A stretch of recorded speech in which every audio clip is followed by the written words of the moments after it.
भद्रक जिले में खरीफ धान किणार अग्रगति संपर्क में समीक्षा करिसेंती जोगाण मंत्री कृष्णचंद्र पात्र।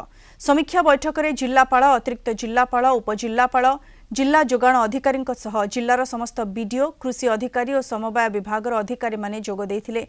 जिले में 151टी मंडी धान उठाइबा व्यवस्था करा जायथिबा मंत्री को अवगत करा जायथिला।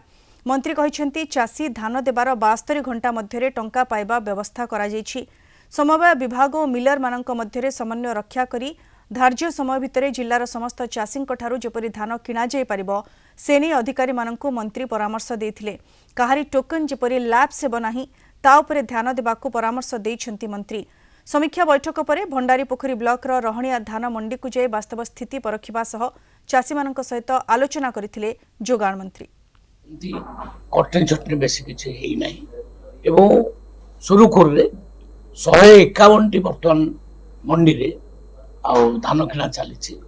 मुझे अबिका गोटे दिटा मंडी को बुलिया खोजी जो किसी कम्प्लेन थी निश्चित भाव में एक्शन नि 2,71,893 क्विंटाल बर्तमान धान किणा सरला।